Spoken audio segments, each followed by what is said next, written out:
Os meus medos já não cabem mais em mim. Quando o céu está de bronze, parece que é o fim. Abençoados de Deus, estamos de volta aí com mais estudo aí. Agradeço a participação de todos vocês e hoje falaremos aqui sobre a graça de Deus. Está rolando sobre aí nas redes sociais que a graça já acabou. Tanto no canal do YouTube, Facebook, está rolando aí, a graça já acabou. Então, irmão André, não vivemos mais em graça? O que estamos pregando aí? O que é isso? Estamos errados? Realmente a graça acabou? Realmente as Escrituras nos mostram isso? Quando a gente vê falando no estudo anterior, até falei sobre isso, quando a gente ver, né, uma coisa dessa sendo falada na boca de pessoas que não conhecem a graça, pessoas do sistema religioso que não conhecem a graça de Deus como ela é, a gente não se espanta. Mas quando a gente vê isso vir da boca de pessoas que dizem, pelo menos, que conhecem a graça, a gente fica espantado, porque a gente está vendo que a pessoa está se perdendo. Eu, na minha caminhada em graça, quantas pessoas eu já vi se perder na graça, por achar que o conhecimento é nosso, por achar que nós somos o sábio, nós temos a sabedoria e eu tenho que fazer para ser melhor que o outro irmão. O irmão é sábio, prega bem, mas eu tenho que ser mais do que ele. Eu tenho que atrair mais pessoas. Antigamente a gente lutava, as pessoas do sistema religioso, que eu falo, lutava para encher a igreja mais cheia tinha Deus, né, lá. Se for assim, o campo de futebol tem Deus, né? Porque é muito mais cheio do que todas as igrejas juntas. Então, sabe, é umas coisas que não se baseia na palavra de Deus. Então, quem está jogando bola para eles e vive no mundo, vão todo mundo para o inferno, porque eles vivem no mundo. As Escrituras estão dizendo o que sobre isso? Mas se aonde tem muitas pessoas tem Deus, então lá está todo mundo salvo. Realmente são salvos. Estou dizendo assim com o pensamento do sistema religioso. Para eles não são. Mas se tem muitas pessoas, é sinal de estar com Deus? Então todos lá estão com Deus. Não estou querendo julgar ninguém, mas estou querendo dar uma visão segundo o pensamento do sistema religioso. Porque eles brigam para ter a igreja mais cheia. A minha igreja tem que ser mais cheia que a igreja do irmão lá. E fica eles brigando entre si. E agora eu estou vendo isso acontecer aqui no canal de YouTube. Eu fico triste com isso. As pessoas estão brigando. Quem tem mais seguidores, quem tem mais inscrito, quem tem mais likes. Eu, o irmão André, não me preocupo com isso. A minha obrigação aqui é falar da palavra. A minha obrigação aqui é ensinar a palavra. Não fico brigando. Ter mais inscrito, menos inscrito. Quem está vendo, quem não está vendo. Estou fazendo a minha parte. Mas estou vendo rolando pelas redes sociais uma guerra entre pregadores da graça e de irmãos que pregam a graça de Deus. E pior, que ensinando coisa errada. Amém? ensinando que a graça de Deus já acabou. Ensinando que já não estamos mais na graça de Deus, acabou a graça de Deus. Mas o que o Evangelho fala disso? O que os apóstolos que viveram naquele tempo, na graça, falaram sobre isso? Esse é o assunto que vamos ver aqui hoje. A graça de Deus acabou mesmo? Ou isso é falácia religiosa de irmãos que estão se perdendo no caminho? Hebreus 9, 15, 17. Hebreus nos diz a seguinte coisa. Por essa razão, é Paulo falando dele no caminho de Cristo. Paulo começou a iniciar o seu ministério em Cristo. Então ele começou a contar dele. Por essa razão, Cristo é o mediador de uma nova aliança. Uma nova aliança para que os que são chamados recebam a promessa da herança eterna. A herança eterna, qual é a herança eterna? Que herança eterna que todos os apóstolos e a lei falavam era a salvação do povo.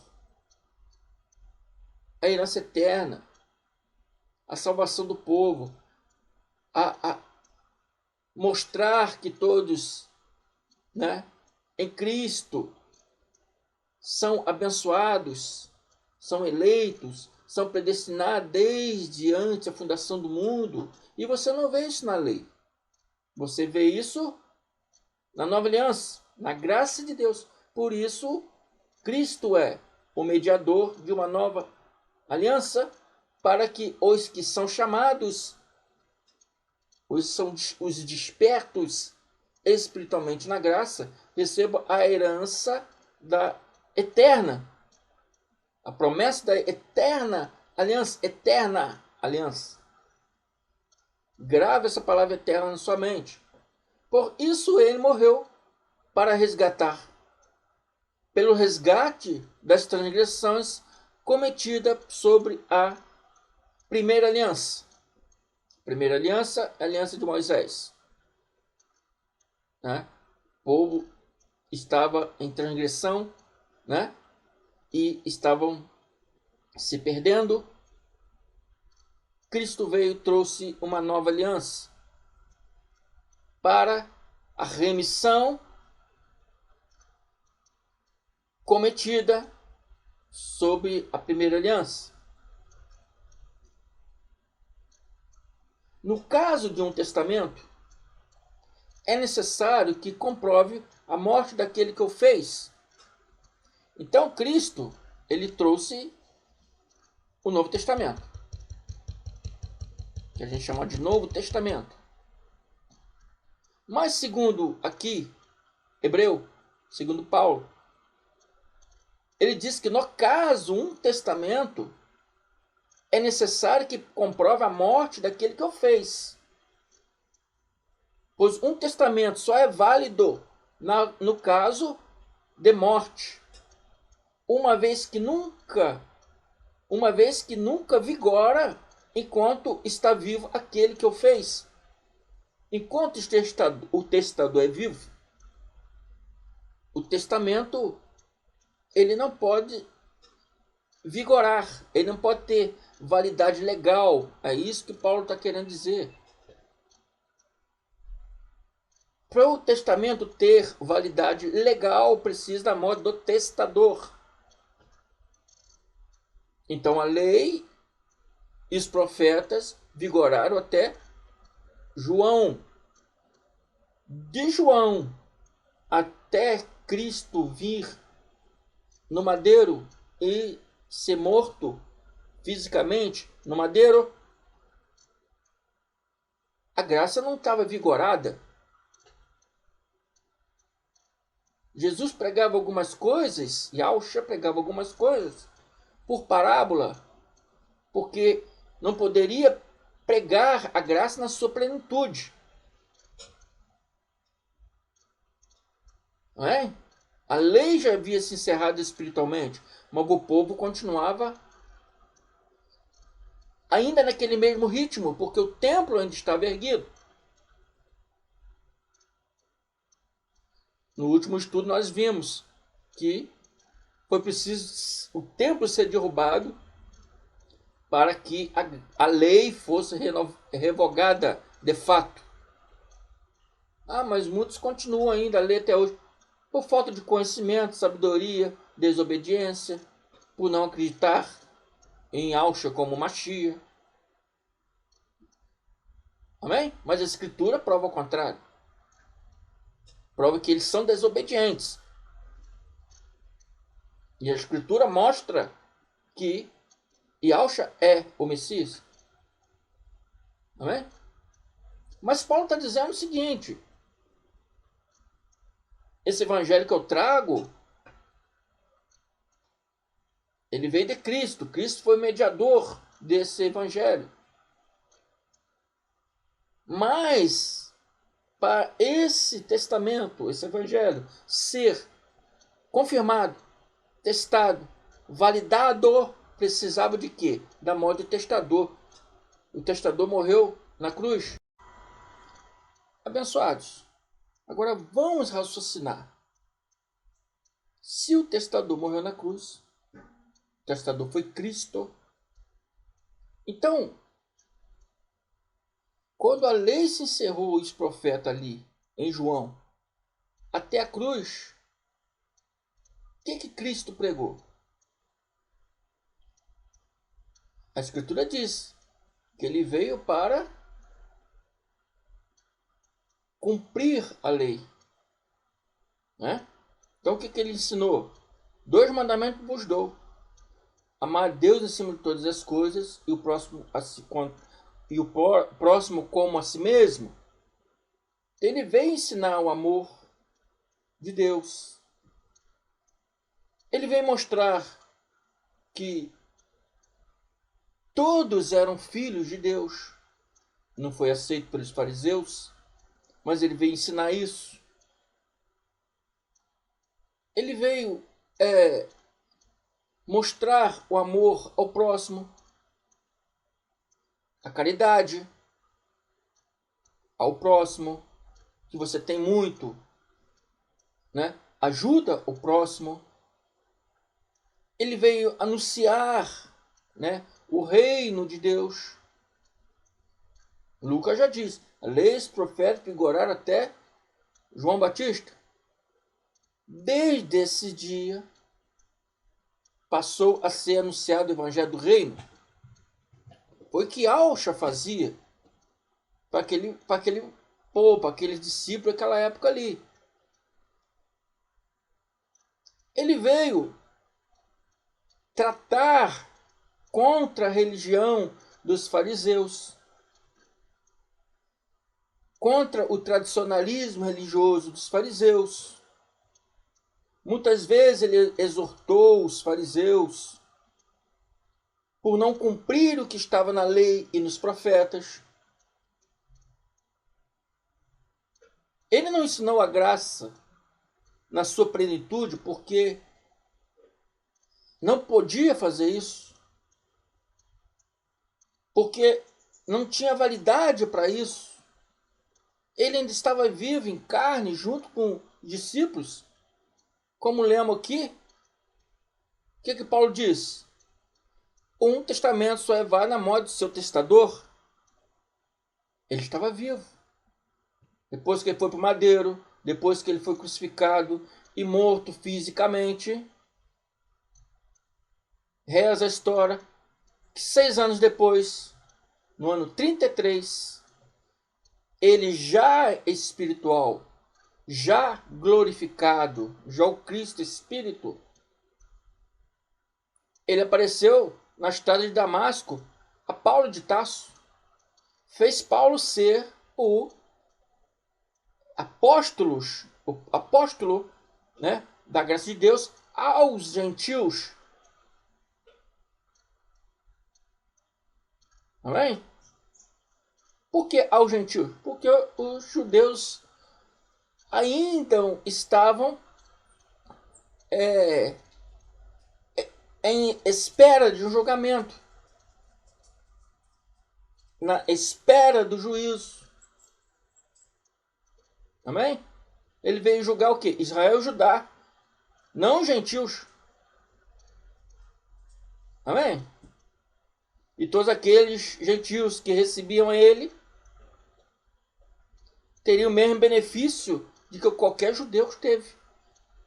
Por isso que diz que, de sorte, não há judeu, não há grego, não há escravo. São todos uns povos só agora. Isso Paulo quis dizer. Então Paulo foi, a partir dali, do ano 33, ele recebeu Cristo glorificado e começou a partir dali a pregar a graça. Não na sua plenitude ainda, mas Paulo começou a anunciar a graça. Paulo também estava iniciante, Paulo também estava aprendendo. E ele diz em Efésios 3:7, ele diz o seguinte, vamos mudar aqui. Paulo dizendo, fui nomeado ministro deste evangelho, segundo o dom da graça de Deus, que me foi outorgada conforme a atuação do seu poder. Embora eu seja o menor, ele era o menor porque ele, quando ele veio, já tinha outros, né, apóstolos, já, né? Então ele foi o último. Então o último, logicamente, depois dele veio Tito, veio Timóteo, mas ele como o cabeça foi o último. Então ele fala, embora eu seja o menor dos menores de todos os santos, foi-me concedida a graça de proclamar aos gentios a insondável riqueza de Cristo e revelar a todos qual é a dispensação deste ministério, que desde o século passado foi mantido oculto em Deus, que tudo criou. Foi mantido o quê? Oculto. Então aquele pessoal antes de Paulo, ele não conheceram a graça de Deus. Que Cristo ainda estava entre ele, quando o testador é vivo, não é válido, o seu testamento não é válido. Depois que o testador morreu, passou a ser válido, passou a ser dado a Paulo. E Paulo disse que, né? E ele disse que e revelar a todos o qual vamos voltar aqui. Vamos botar aqui, peraí. E ele disse aqui, embora eu seja o menor de todos, né, os apóstolos, os santos, me foi concedida a graça de proclamar aos gentios as insondáveis riquezas de Cristo e revelar a todos qual é a dispensação desse ministério, que desde o século passado, antes de Paulo, dos séculos antes de Paulo, das pessoas antes de Paulo, foi mantido em oculto. Aquele ministério, o ministério de Cristo, o ministério da graça de Deus, foi mantido em oculto em Deus, que tudo criou.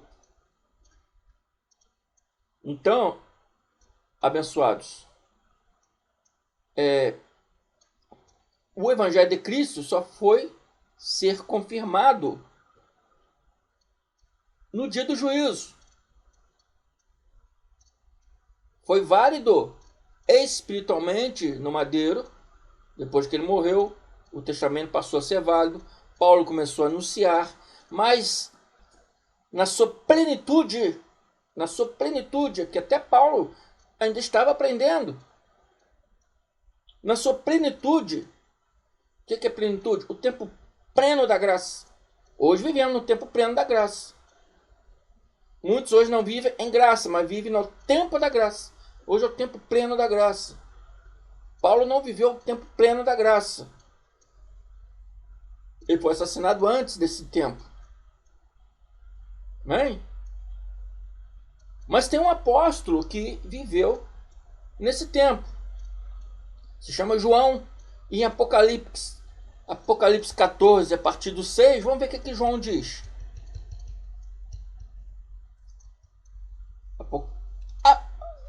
Apocalipse 14, 6. Observei outro anjo. João estava contando a visão que ele teve, né? E eu vou pular essa visão e vou começar aqui no 6. Observei outro anjo que voava pelo meio do céu e portava nas suas mãos o evangelho eterno para anunciar aos que habitam na terra, a toda nação, tribo, língua e povo. Então, esse anjo estava na mão dele um evangelho eterno para anunciar a toda língua, tribo e povo. Evangelho eterno.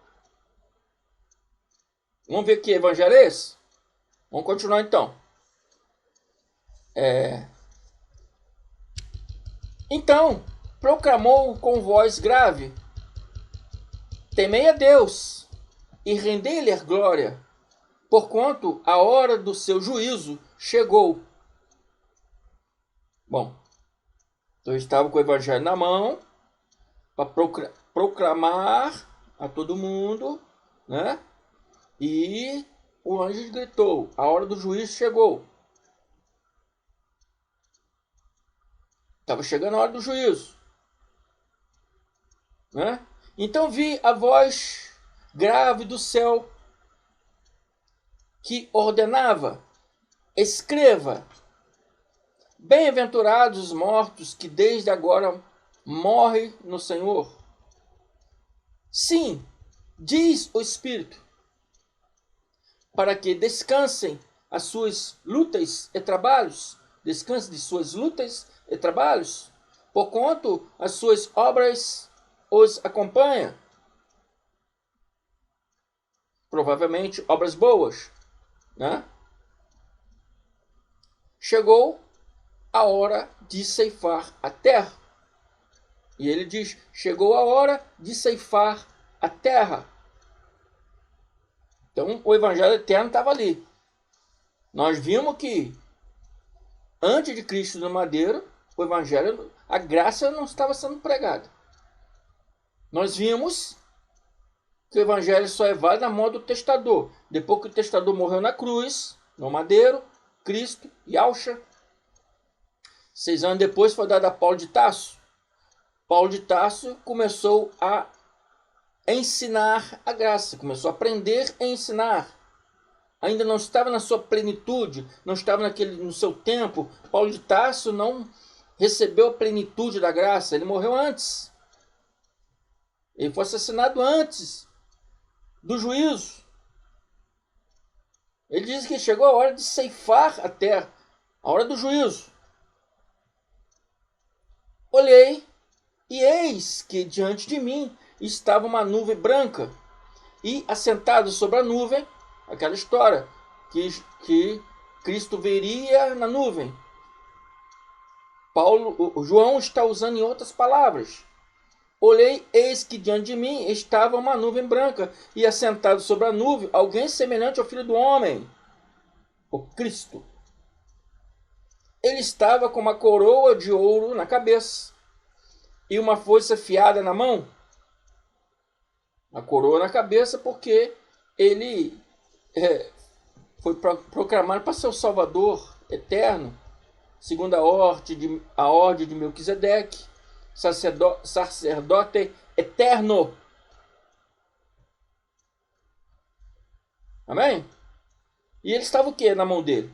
Uma foice afiada na mão.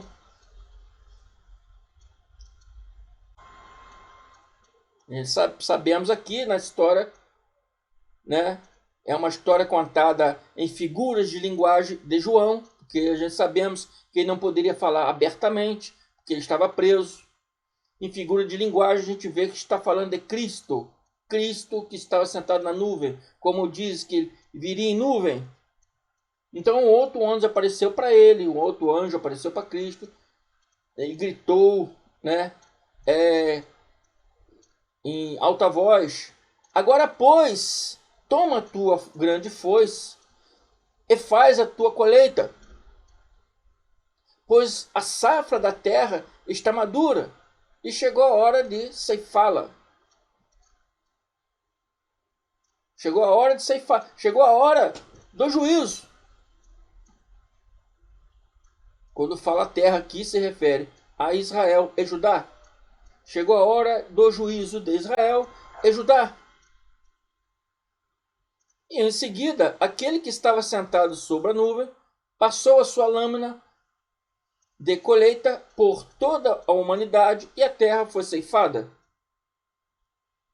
ceifando as uvas da ira de Deus. Então, todos aqueles que foi condenado foi ceifado, aqueles que foi libertos, né, foi levado para a glória de Deus. Então veio outro anjo e partiu o santuário terrestre. Partiu o santuário celeste, empunhado com uma foice menor. Partiu o santuário. Onde era o santuário? O templo de Jerusalém. Ele partiu o santuário. Ele destruiu o santuário com sua foice afiada. É uma figura de linguagem. E do altar, tanto eu estou dizendo que é o templo. O santuário celeste se refere ao templo. Tanto que aqui, ó, do altar, onde tinha um altar? Dentro do templo. Do altar saiu ainda mais um anjo com poder sobre o fogo e clamou com forte voz ao que trazia a foice menor: passa a tua faca afiada e colhe todos os cachos, né, da extensa vinha da terra. Eles botaram, o João botou a uva como referência por causa do vermelho, do sangue, da vida, né? Essas uvas representam pessoas. É uma figura de linguagem. Porque as uvas, as pessoas, já chegaram ao ponto de serem ceifadas. Já chegaram ao ponto de, né, do juízo. Então, abençoados, vocês viram claramente aqui que João diz, né, Evangelho eterno. Evangelho eterno. Eu contei essa história todinha, mas nem era preciso isso. Eu só queria chegar no ponto de mostrar para vocês que de João, onde a lei e os profetas vigoraram, escrito por Lucas, até a cruz, não estava sendo pregado a graça de Deus. Havia ainda o pacto da lei em movimento, mesmo tendo sido terminada em João, o povo continuava, porque ainda tinha um templo. Então eles continuaram com aqueles mesmos rituais. E Yahshua veio mostrando para eles, para seguir a lei, para seguir os profetas, veio brigando com eles por causa da religiosidade deles, contra o tradicionalismo religioso deles, exortando eles das coisas que a lei e o profeta falaram, eles não estavam cumprindo, porque o seu evangelho ainda não estava vigorado, porque o testamento só é válido na mão do testador. Quando ele morreu na cruz,